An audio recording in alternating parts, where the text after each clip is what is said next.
جیسے حلال میں لگیں گے. آج ایک صاحب نے میرے خلاف کلپ چلا ہے میرے خلاف ایک, اس میں وہ کسی خاتون کو انٹرویو دیتے ہوئے کہہ رہے ہیں کہ اس مفتی کو شادیوں کے علاوہ کچھ بھی نہیں آتا, ہر وقت لوگوں کو شادی پہ لگایا ہوا ہے, مقصد سے ہٹا کے, یہ الفاظ ان کے, مقصد سے ہٹا کے کس پہ لگا دیا؟ شادی پہ. تو خیر نیچے کمنٹس میں زیادہ تر نے اسی کو گالیاں دی ہوئی ہیں کہ تو کس پہ لگا رہا ہے بیٹھ کے. تو حالانکہ میرے بیان تو ہر ٹاپک پر ہوتے ہیں, لیکن اگر شادیوں پہ بھی لگا دیا بالفرض تو ایک تو ڈھنگ کا کام پہ لگایا نا. کیا خیال ہے؟ ہم جب دنیا سے جائیں گے تو ایک کام تو ایسا تھا نا جو صحیح تھا, جو جس پہ ہم نے لگا دیا. یہ جو کہہ رہے ہیں نا مقصد سے ہٹا کے لگایا ہے, تو مقصد آپ بتا دو کیا ہے؟ مقصد بیچاروں نے بتایا نہیں.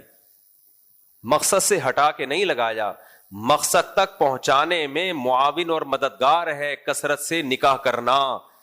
جو مقصد ہے نا, جو پوری دنیا جس کو مقصد مانتی ہے, اس مقصد تک اگر پہنچنا ہے تو سوسائٹی میں زیادہ شادیوں کو پروموٹ کرنا پڑے گا. اگر نہیں کیا تو ہر طرح کی ترقیوں سے آپ رک جاؤ گے. صرف چند مادی ترقیاں مل جائیں گی یورپ امریکہ کو جیسے ملی ہیں, باقی اس سوسائٹی کا جو حشر نشر ہوا ہے, جو بیڑا غرق ہوا ہے نا, اتنی ترقیوں کے باوجود اس بیڑے غرق کی طرف ان لوگوں کی توجہ جاتی نہیں ہے. وہاں عورت کی 2% کی حیثیت نہیں ہے ان ملکوں میں, سمجھ رہے ہو, 2% کی حیثیت نہیں ہے. ابھی ہمارے ملکوں میں بھی ٹکے کی حیثیت نہیں رہنے والی. لڑکیاں بائکیاں چلا رہی ہیں, لڑکیاں ان ڈرائیو چلا رہی ہیں. یہ آزادی نہیں ہے, یہ بربادی ہے. یہ وقت آ گیا کہ اب عورت کی کفالت کے لیے مرد تیار نہیں ہے. اب گھر میں بیوی بنا کے عزت سے کھلانا پلانا اور وہ اپنے بچوں کو سنبھالے جو اس کی فطرت ہے, آگے اس کی بہویں ہوں داماد ہوں گھر کی مالکن بنے, ختم. اب وہ بائکیوں پہ روڈوں پہ گھومے گی, آپ سواریاں لے گی اور ڈرائیوروں کی طرح ٹیکسیاں چلائے گی.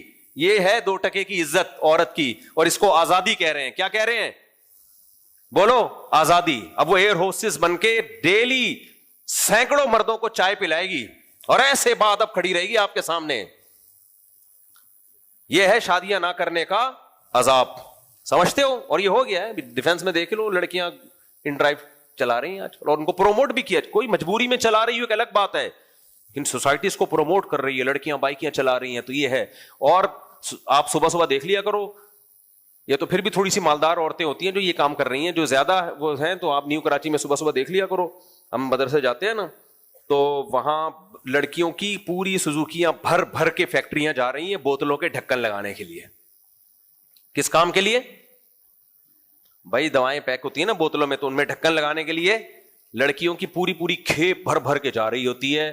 ان کے آدمی کہاں مر گئے, ان کے مرد کہاں مر گئے؟ یہ کام مرد کرے نا, ان کو تو کھلانا گھر بٹھا کے. پھر وہاں ان کی عزتوں سے جو فیکٹریوں کے سیٹ کھیل رہے ہیں, خدا کی قسم ان سیکولر لبرل لوگوں کو سب پتا ہے, لیکن ان حرام خوروں کی نظر میں لڑکی کی عزت سے کھیلنا, اس سے زنا کرنا, بدکاری کرنا کوئی عیب ہے ہی نہیں. یہ کہتے ہیں ایک فالٹ ہے, تو غلط کیا, غیر اخلاقی حرکت. خود بھی کرتے رہتے ہیں یہ کام. اپنے گریبان میں یہ جھانک کے دیکھیں کتنی لڑکیوں سے بدکاریاں کر چکے ہیں چند سالوں کے اندر. تو اس لیے ودو لو تکفرون کما کفروا, یہ خود اور ان کی عورتیں جیسی برباد ہوئی ہیں نا, یہ چاہتے ہیں یہ داڑھی والے ملا لوگ جو ہے نا, یا ملاؤں کے پاس بیٹھنے والے, ان کی عورتیں بھی ایسے ہی برباد ہو جائیں. سمجھتے ہو؟ تو ہم اپنی عورتوں کو اس تباہی سے, ہم اپنی بیویوں کو بیٹیوں کو بائکیاں چلانے عزم کرو, نہیں دیں گے. غیرت سے مر جائیں گے, بولیں گے تم گھر میں بیٹھو گی, بائکیاں چلاؤں گا میں چلاؤں گا, ان ڈرائیو چلاؤں گا, کون چلائے گا؟ میں